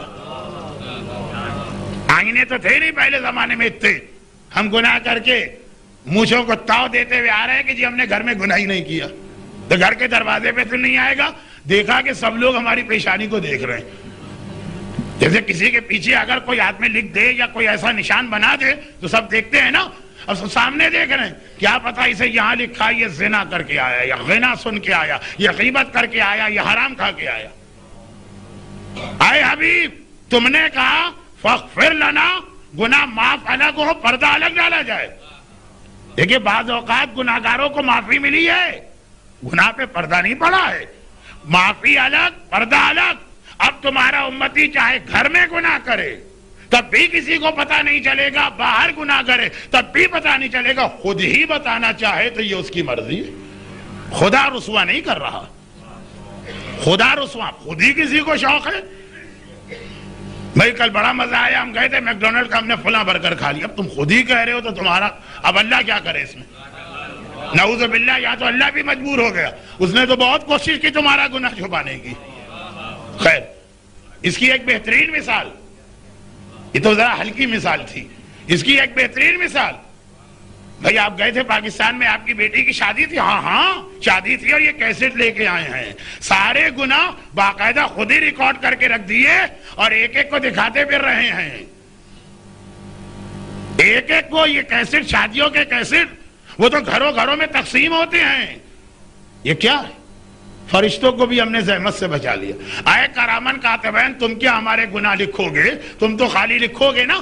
اور غالب جیسا کوئی بیتکا فلسفی شاعر پہنچ گیا تو یہی کہے گا کہ پکڑے جاتے ہیں فرشتوں کے لکھے پہ ناحق۔ آدمی کوئی ہمارا بھی دم تحریر تھا تو وہ تو وہاں بحث کرتا، تم نے فرشتوں کو بحث سے بھی بچا لیا، خود ہی اپنا کیسٹ بنا دیا، قیامت کے اندر ایک VCR لگا ہوگا یا VCD۔ یہاں تم نے کہا خدا بندہ یہ کرامن کاتبین نے کہاں سے لکھ دیا؟ ایک بٹن دبا اور اسکرین کے اوپر، پروجیکٹر اور اسکرین پر خالی میری مجلسی نہیں دکھائی جاتی امام بارگاہ علی رضا کے باہر، میدان قیامت میں خود ہی جو ریکارڈ کر کے گئے ہیں۔ مگر یہ تقریر کا رخ ذرا سا بدلا، پھر واپس آئیے۔ شب معراج وہ اللہ کے رسول تھے، راتوں رات گئے، سیکنڈوں میں گئے، سیکنڈوں میں آ گئے۔ مجھے اگر تاخیر ہو گئی تو میرا جہاز تو پھر سے اڑ جائے گا، اور کل جہاں مجلس ہے وہ مومنین پریشان ہوں گے، اس لیے مختصر بات، آگے چلیے۔ دو باتیں ہوں، تیسری بات، پروردگار اب تمہاری امت کو یہ ساری رحمتیں ملی، ساری آسانیاں ملی، پھر بھی گناہ کیا، رسوا ہونے سے بچایا، اسی کی تیسری شق ہے۔ پیشانی پہ گناہ نہیں لکھا، گھر کے دروازے پہ نہیں لکھا، اللہ ان گناہوں کی وجہ سے بھی جس پر پہلے زمانے کے نبیوں کی امت کو مسخ کا عذاب دیا گیا، کتنا ہی بڑا گناہگار تمہارا امتی کیوں نہ ہو، اس کو مسخ نہیں کرے گا۔ پہلے تو یہ منزل تھے نا، بندر بن گئے، خرگوش بن گئے، چھپکلی بن گئے، مچھلی بن گئے بغیر چھلکے والی۔ یہی گناہ اگر تمہارا امتی کرے، بالکل وہی گناہ، تب بھی اس پہ مسخ کا عذاب نہیں آئے گا۔ یہ عذاب بھی اور رسوائی دونوں سے بچایا گیا۔ اور تم نے کہا نا گناہ چھپ جائے، یہ گناہ چھپانے کا پیغمبر کی دعا کے نتیجے میں پروردگار نے ایسا احسان کیا، کہا کہ ہر مومن اور کلمہ گو کے کندھے پہ جو فرشتے بیٹھے، فرشتے ہر ایک کے کندھے پہ بیٹھتے ہیں، مومن کا فرشتہ ہر 24 گھنٹے کے بعد ڈیوٹی چینج ہوتی ہے، جو ایک بار فرشتہ بیٹھ کے گیا وہ دوبارہ کبھی نہیں آتا۔ فرشتوں کو بھی پتا نہ چلے کہ اس نے کتنے گناہ کیے ہیں، خالی ایک دن ان کے سامنے ہو، زندگی کے باقی دن ان کو بھی پتا نہ ہو۔ کرامن کاتبین اللہ ایک نہیں رکھتا، ہر 24 گھنٹے میں بدل دیتا، اور ایسا بدلتا ہے کہ وہ دوبارہ مرتے دم تک ہمارے پاس دوبارہ وہ نہیں بھیجا جاتا۔ اب آپ کہیں گے کہ شارٹیج تو نہیں ہے اللہ کے پاس لیبر فورس کی، وہ اسی لیے بیت المعمور کی حدیث میں نے پڑھا تھا کتنے فرشتے ہیں، وہ اسی لیے ساری چیزیں ایک دوسرے سے کنیکٹڈ ہیں۔ دیکھیں یہ رسوائی سے بچایا جا رہا، اور میں نے درمیان میں کہہ دیا جتنا پیغمبر کو فکر ہے میری امت رسوا نہ ہو، اور جتنا اللہ کی رحمت ہے کہ ہاں رسول کی دعا مانو اور امت کو رسوائی سے بچاؤ، اتنا ہی امت رسول کو ضد ہے کہ ہم تو ایسے ہی گناہ کریں گے جو کھلم کھلا ہوں گے اور قابل رسوائی ہوں گے۔ وہ فرشتوں کو بدل رہا، کسی فرشتے کو پتہ نہ چلے کہ ہم نے کیا کیا ہے، صرف ایک دن سامنے ہو، اور ہم دنیا کے سامنے اپنے گناہوں کا ڈھنڈورا پیٹتے ہیں، کیونکہ بعض گناہ تو قابل فخر بن گئے، عورت کا بے پردہ نکلنا، مرد کا داڑھی منڈوانا، ڈانس پارٹی مکس گیدرنگ میں شریک ہونا، حرام کھانوں والے ریسٹورانٹ میں جانا، بہت ساری چیزیں قابل فخر ہوتا ہے، ایک دوسرے کو اطلاع دی جاتی ہے۔ خیر، پھر وہی بات تھوڑی سی ریپیٹ ہو گئی۔ اللہ کا رسول فغفر لنا کہہ کے وہاں شب معراج ہمارا اتنا خیال کروا رہا، اور ہم اسی طرح سے پیغمبر کے تحفے کو ٹھکرا رہے ہیں، نہیں چاہیے ہمیں تحفہ۔ کرامن کاتبین بدلتے، 4 باتیں ہو گئی، پیشانی پہ لکھنا، دروازے پہ لکھنا، مسخ نہ ہونا، کرامن کاتبین بدلنا، اور اسی میں 5ویں چیز یہاں سے فرہمنا شروع ہو گیا۔ خالی معافی نہیں ملی، اب رحمت۔ اگرچہ یہ 5ویں چیز کا تعلق ہمارے معاشرے سے ابھی بہت کم، لیکن یورپ اور امریکہ میں اس کے آثار شروع ہو چکے ہیں، رحمت کے آثار۔ لیکن وہ مسئلے کی ضرورت، پہلے زمانے کے اندر نوح سے لے کر بلکہ حضرت آدم سے لے کے حضرت عیسیٰ تک، اگر کبھی کسی نبی کا امتی مرتد ہو جائے کسی وجہ سے، یعنی اسلام کے بعد کافر ہو جائے، کچھ عرصے کے بعد توبہ کر کے دوبارہ دین میں آ جائے، اللہ توبہ قبول کر لیتا ہے، وہ تو چیپٹر اس کے بعد شروع ہو رہا۔ لیکن ایک نقصان ہوتا، اور وہ یہ کہ جتنے بھی اس نے شروع کافر ہونے سے پہلے اسلام کے زمانے میں جتنے اس نے اعمال کیے تھے سب ختم، 0 پہ پہنچ جاتا میٹر۔ اب دوبارہ توبہ کر کے مسلمان بنا، 40 سال کی عمر میں یہ واقعہ ہے، 15 سال بالغ ہونے سے لے کے آج تک نمازیں پڑھتا آ رہا ہے، وہ سب گئی۔ اب نہ صرف یہ کہ آئندہ کی نماز پڑھے گا، وہ سب کی قضا کرے گا، سارے روزے گئے سب کی قضا کرنا، جو حج کر کے آیا وہ ختم ہو گیا، واجب حج دوبارہ کرنا، وعلی ھذا القیاس مثالیں بنائی۔ اے حبیب، مرتد بدترین گناہ مانا گیا اسلام میں، اتنا بڑا گناہگار بھی اگر توبہ کر کے واپس آتا ہے، جتنے گناہ اس نے ماضی میں کیے سب، جتنی نیکیاں کی ہیں سب برقرار رہتے ہیں، اس کے اعمال ختم نہیں ہوتے۔ کیونکہ میں نے کہا یہ ہمارے معاشرے کا مسئلہ فی الحال نہیں، ہمارے یہاں گناہگار ہیں لیکن ابھی لوگ مرتد نہیں بنتے، یورپ اور امریکہ میں شروع ہو چکا، پھر توبہ کر کے آ بھی جاتے ہیں واپس۔ کیسے طریقے سے مرتد بنتا؟ ارے اسلام کے فلاں مسئلے نان سینس، اب مجھے تو اللہ ہی کے بارے میں شک ہے، اللہ ہے بھی کہ نہیں ہے، میں نہیں مانتا ایسے اللہ کو، بہت عام سی بات۔ پھر ہاں 2 دن بعد احساس ہوا یہ غلط کہہ گیا تھا، توبہ۔ اگر موسیٰ اور عیسیٰ کی امت میں ہوتا تو یہ 2 دن تو بڑی بات ہے، 2 منٹ کے بعد بھی واپس آتا اور پہلے کے سارے گناہ ختم ہو گئے۔ جیسے ہی ارتداد کیا، ڈیلیٹ کا بٹن دبا، سارے عمل گئے۔ وہ جو ڈیلیٹ ہو گیا واپس نہیں آ سکتا۔ کوئی کمپیوٹر کا ماہر نہ کہے کہ نہیں مولانا اس کے طریقے ہیں واپس لانے کے، وہ کمپیوٹر میں آ سکتا ہوگا، وہاں نہیں آ سکتا تھا۔ لیکن اللہ کے رسول، ہاں اب کمپیوٹر کی بات، اللہ کے رسول کا ماننے والا مرتد ہو، مرتے دم تک مرتد رہے، ڈیلیٹ، لیکن پھر واپس آ گیا، پھر توبہ کر لی، وہ ڈیلیٹ واپس آ گیا۔ یہاں کمپیوٹر کے ماہرین کا مشورہ چلے گا، بات کو آگے چلائیے، 10 بج چکے ہیں، بلکہ 10:02، اور ابھی پیغمبر کو عرش الہی سے زمین پہ آنا بھی ہے، اس کے بعد ہی میری مجلس مکمل ہوگی، اور اس کے بعد یہ ساری چیزیں پیغمبر نے کہیں، فرہمنا، رحمت بھی چاہیے، مغفرت تو ہو گئی، معافی تو مل گئی، رحمت بھی چاہیے، آسان شریعت بنائی، ہوم ورک جتنا موسیٰ کے امتی کو ملا، آدھے سے آدھا سے بھی کم ہوگا ہم کو ملا، پھر بھی کہا، پیغمبر نے کہا رحمت نازل کا رحمت کا پہلا ٹکڑا کل آیا تھا۔ 9 باتیں جو ہیں رحمت سے متعلق شب معراج ملی، 13 مسائل، 5 یہ تو مغفرت یعنی گناہ چھپانا، 18، اور اس کے بعد 7 باتیں رحمت سے متعلق۔ پہلی بات کل سنی، یہ رحمت، ایک نیکی کرو گے 10 گنا اجر ملے گا، ایک نیکی 10 گنا اجر، لیکن زیادہ سمجھ میں یہ رحمت آئے گی جب اگلا جملہ سنیں گے، اور ایک گناہ کرو گے تو کہنا تو یہی چاہیے نا کہ بھائی نیکی پہ 10 گنا اجر لے جا رہے ہو تو گناہ کرو تو 10 گنا سزا بھی لے جاؤ، اور یہ بات عین مطابق عقل ہے جو 2 معصومین کی حدیث ہے کہ اے اولاد بنی ہاشم اور اے اولاد فاطمہ، تمہارا رتبہ دوسروں سے الگ ہے، تم نیکی کرو گے 2 اجر ملیں گے، گناہ کرو گے تمہیں 2 سزائیں ملیں۔ 5 یہ تو مغفرت یعنی گناہ چھپانا، 18، اور اس کے بعد 7 باتیں رحمت سے متعلق۔ پہلی بات کل سنی، یہ رحمت، ایک نیکی کرو گے 10 گنا اجر ملے گا، ایک نیکی 10 گنا اجر، لیکن زیادہ سمجھ میں یہ رحمت آئے گی جب اگلا جملہ سنیں گے، اور ایک گناہ کرو گے تو کہنا تو یہی چاہیے نا کہ بھائی نیکی پہ 10 گنا اجر لے جا رہے ہو تو گناہ کرو تو 10 گنا سزا بھی لے جاؤ، اور یہ بات عین مطابق عقل ہے جو 2 معصومین کی حدیث ہے کیا ہے اولاد بنی ہاشم اور اولاد فاطمہ تمہارا رتبہ دوسروں سے الگ ہے. تم نیکی کرو گے 2 اجر ملیں گے, گناہ کرو گے تمہیں 2 سزائیں ملیں گی, کیونکہ مطابق عقل بات ہے. لیکن نہیں, نیکی کرو گے 10 گنا اجر ملے گا, اور اگلی چیز گناہ کرو گے فقط 1 سزا ملے گی. موسیٰ اور عیسیٰ کے زمانے میں ایسا نہیں تھا, وہاں الٹا تھا. 1 نیکی پر 1 اجر ملتا تھا اور 1 گناہ پہ 10 گنا سزا ملتی تھی. وہ قرآن میں بھی اس کے واقعات ہیں, لیکن بات لمبی ہو رہی ہے.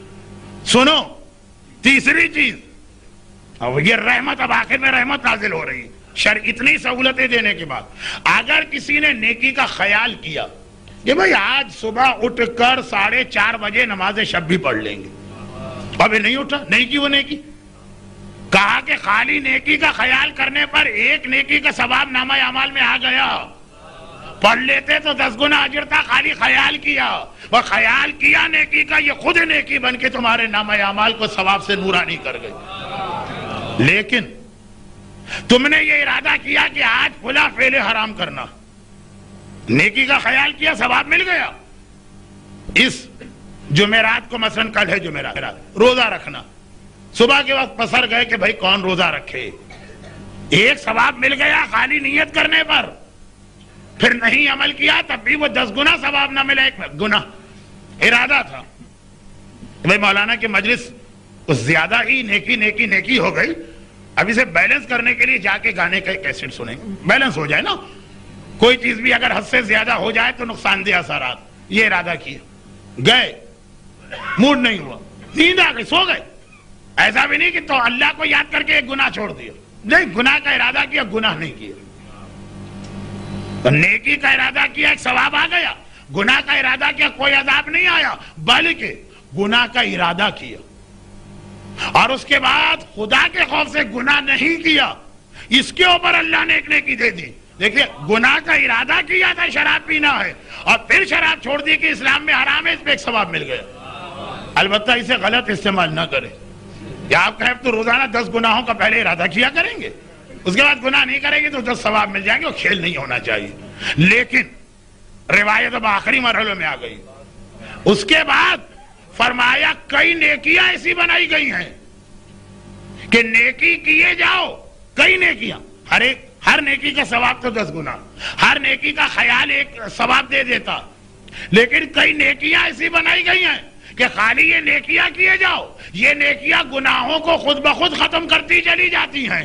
تم کچھ کر بھی نہیں رہے ہو, نیکی ہے اور گناہ ختم ہو رہا. جس میں ٹاپ آف دا لسٹ ہے حب علی یاکل الذنوب کما تاکل النار الحطب. علی کی محبت گناہوں کو اس طرح کھاتی ہے جیسے آگ لکڑی کو کھا دیتی ہے.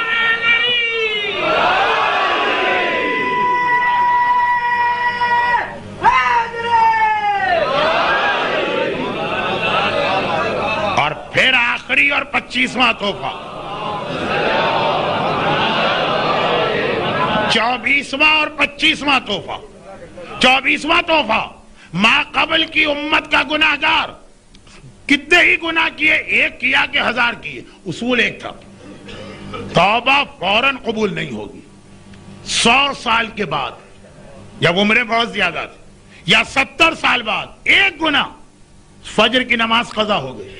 100 سال تک مسلسل توبہ کرو تب جا کے توبہ قبول. مگر تم رحمت للعالمین کی امتی بھی ہو, اور ایسے رسول کے کہ جس نے عرش الہی پر پہنچ کر اپنے لیے کچھ نہ مانگا, اپنی اولاد کے لیے کچھ نہ مانگا, اپنے امتی کے لیے سب کچھ مانگا. چنانچہ اللہ نے کہا کہ اب گناہگار جس لمحے توبہ کرے گا اسی لمحے اس کی توبہ قبول ہے. پہلے 100 سال انتظار ہوتا تھا. اور آخری چیز, بعد میں گنیے کا 25 ہو گئی ہیں, آخری چیز 100 سال بعد بھی اگر توبہ قبول ہوتی تھی تو ایک شرط پر, تم نے ایک گناہ کیا ہے نا, توبہ اللہ قبول کر رہا ہے, لیکن شرط یہ ہے کہ کوئی ایک نعمت تمہیں اپنے آپ پہ حرام کرنا ہوگی. یہ بتانا پڑے گا فلاں چیز اب میں نے اپنے آپ پہ حرام کر لی. وہ سب کے لیے حرام نہیں ہے, وہ خاص تمہارے لیے حرام, کیونکہ تم نے گناہ کیا. 1 گناہ کے بدلے میں, اب لوگ اس وقت احتیاط کرتے تھے, ہم تو اتنا تھوک کے بھاؤ گناہ کیا کرتے ہیں ہول سیل ریٹ کے اوپر, کہ اگر ہمارا یہ مسئلہ ہو جائے تو 1 دن میں ہی ہم اپنی ساری چیزیں حرام کرا کے بیٹھ جائیں. غیر محتاط لوگوں کے پاس اگر پیسے آ گئے مہینے بھر کا خرچہ وہ ایک دن میں ختم کر دیتے، لیکن ہم اتنا کرتے بھی اس لیے کہ پروردگار نے رسول کی دعا کے نتیجے میں ذرا سا ہمارا حوصلہ بڑھایا. اے حبیب، توبہ فوراً قبول ہے تمہارے امتی کی، اور جب یہ توبہ قبول ہے تو اس کے لیے کوئی اسے نعمت اپنے آپ پہ حرام نہیں کرنا ہے، بلکہ جو کہ اس نے توبہ کیا ہے میں اس کی نعمتوں میں اضافہ کر دوں گا. گناہگار بندہ میرے پاس آئے گا تو خدا خوش ہوگا، میں اس کی نعمت بڑھا دوں گا. 25 تحفہ معراج لیے رسول نے، اور بس اب بات کو مختصر کرنا اور بڑی تیزی کے ساتھ واپس چلے. روایت یہ ہے کہ واپسی میں اب جنت کا رخ کر ذرا تفصیلی دورہ کیا، کچھ اور واقعات، اور پھر جہنم کا جس طرح سے ایک حکمران اپنے علاقے کا دورہ کرتا ہے اس طرح سے دورہ کیا، اور پھر وہاں سے واپس سیدھا براہ راست مکے اور مدینے کے راستے میں براق اترا. میں نے کہا تھا نا کہ شروع میں براق اس طرح چلا جیسے جہاز چلتا ہے، اور آخر میں جس طرح راکٹ اڑتا ہے. واپسی کے اندر براق سیدھا اترا جیسے راکٹ کو اترنا چاہیے، لیکن مکے میں نہیں، مکے اور مدینے کے درمیان. اور اس کے بعد وہاں سے پھر مکہ پہنچا، اور اللہ کے رسول نے اگلی صبح تمام مسلمانوں کو بتایا کہ کل رات کیا ہوا. یہ خبر اسی وقت کفار مکہ کو مل گئی، کیونکہ صحن کعبہ میں بیٹھ کے رسول بتا رہے. وہ آئے ہنستے اور مسکراتے اور مذاق اڑاتے ہوئے، اچھا کل راتوں رات تم آسمانوں پہ گئے تھے؟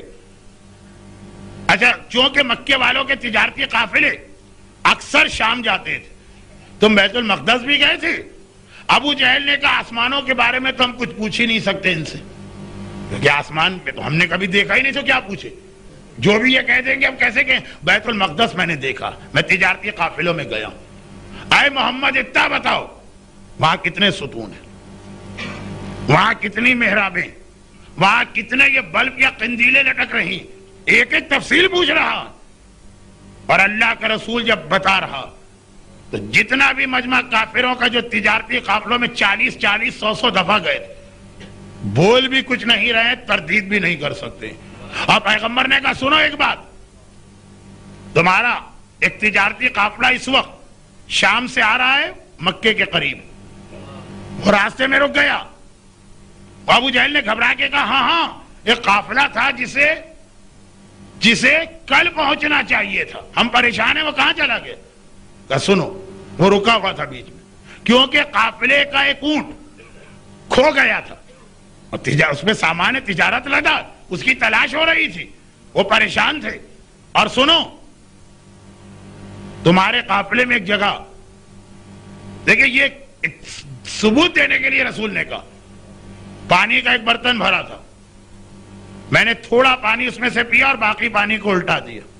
بچے ایسی ایکٹیویٹیز کرتے ہیں نا، جوان ایسا کرتے ہیں نا، پانی پھینک دیا، ٹنکی خالی کر دی، پیپسی اٹھا کے بھاگ گئے، چاکلیٹ کھا لی، لیکن یہاں اس وقت ان کو ثابت کرنا پانی کو الٹا کر دیا. اور وہ قافلہ جب میرا براق چلا تھا تو اونٹ مل گیا تھا اور وہ روانہ ہوا، آگے آگے سرخ اونٹ کو انہوں نے رکھا، اور ادھر یہ لوگ ابھی پیغمبر سے بات کر رہے ہیں، ابو جہل، ابو لہب، ولید، عتبہ کے غلام بھاگے آقا ہمارا قافلہ آ گیا، آقا وہ تجارتی قافلہ آ گیا، کہا جلدی سے بلا کے لاؤ. جو اس کے نگران ہیں، نگران آئے، کہاں تھے؟ کہا ایک اونٹ کھو گیا تھا، اور جب اونٹ کو ڈھونڈ کے ہم آئے تو ایک مسئلہ اور ہو گیا، ہمارے پانی کا ایک برتن تھا، اس کو پانی کوئی زمین پہ پھینک کے چلا گیا. ابو جہل و ابو لہب نے کہا اے محمد ہم تو تمہاری بات پھر بھی نہ مانیں گے. سفر معراج کا اختتام اس بات پر ہوا کہ ابو جہل کہتا ہے سب کچھ یقین کرنے کے بعد بھی تمہاری بات نہ مانیں گے. اور مولا نے جب پیغمبر سے یہ سنا کہ آسمانوں پہ گئے تھے اور علی سے بات شروع کرنا چاہتے رسول، میرا مولا مسکرا کے کہتا ہے اللہ کے رسول آپ بتائیں گے یا میں بتاؤں کہ آپ کہاں کہاں کس طرح ہو کے آئے؟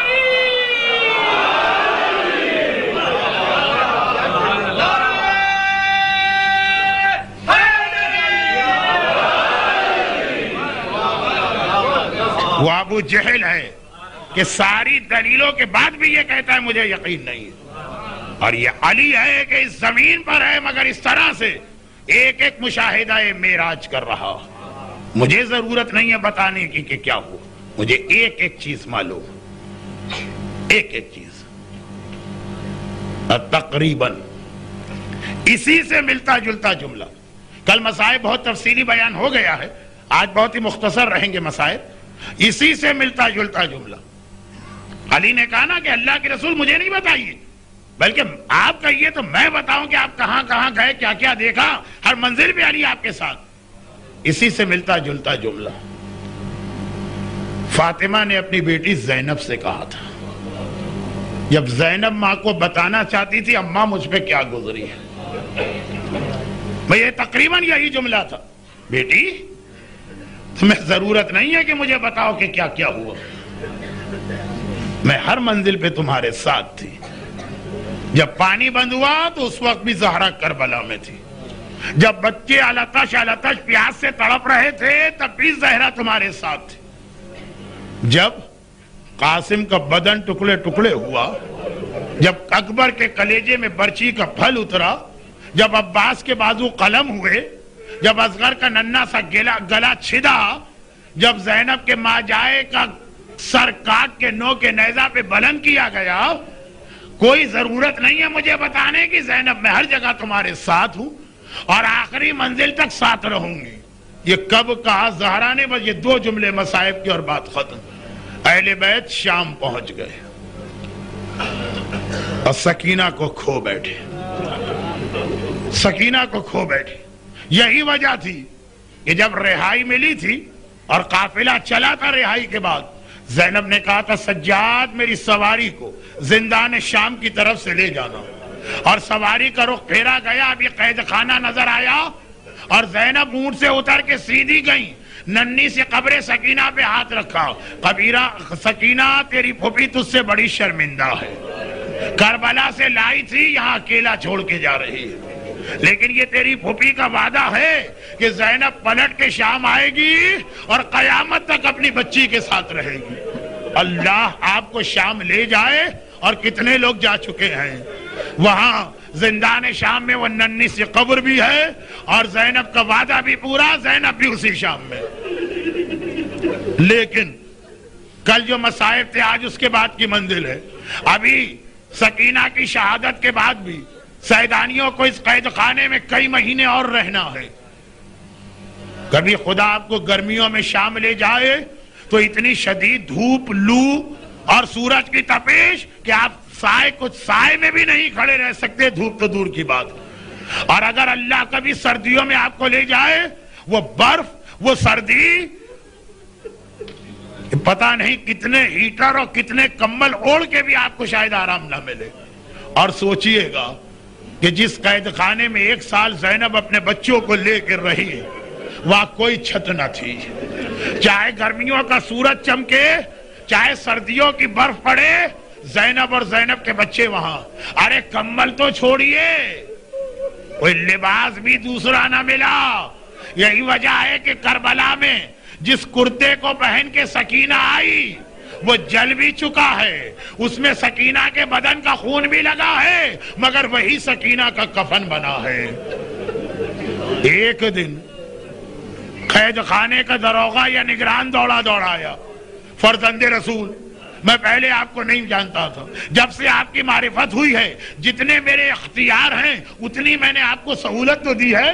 مولا ایسا تو نہ کرے نا کہ میرے گھر والے، میرے بچے، میں خود سب مارے جائیں. مولا سجاد گھبرا گئے. تو پہلا آدمی ہے جسے ہم سے ایسی شکایت ہوئی. یہ جملہ کیوں کہا؟ کہا مولا دیکھیے آپ میں سے کوئی بی بی روزانہ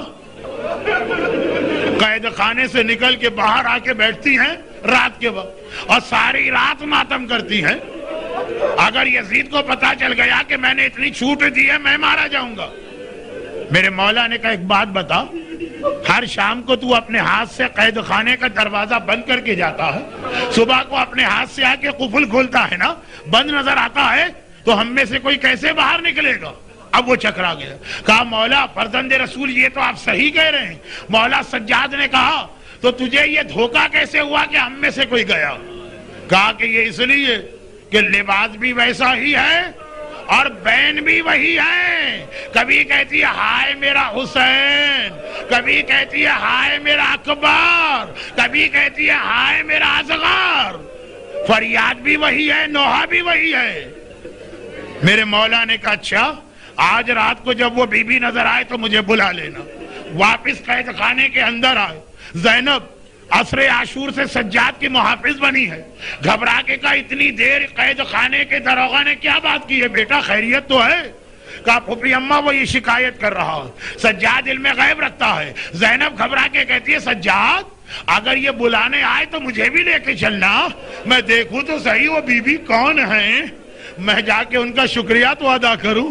آدھی رات کا وقت ہے. قید خانے کا نگران دوڑا دوڑا آیا، فرزند رسول ذرا چل کے دیکھیے.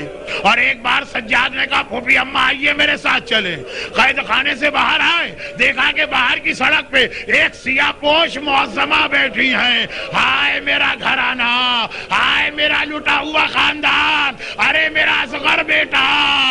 ایک بار سجاد ایک فاصلے پہ رک گئے دروغہ کو لے کر. زینب آگے بڑھی، قریب جا کے کہا بی بی پہلے تو علی کی بیٹی اور حسین کی بہن آپ کا شکریہ ادا کرتی ہے، میرے لوٹے گھر کا کسی نے ماتم نہ کیا، آپ ماتم کر رہی ہیں. اور پھر ایک سوال کرتی ہے بی بی آپ ہیں کون؟ اپنا تعارف تو کرائیے.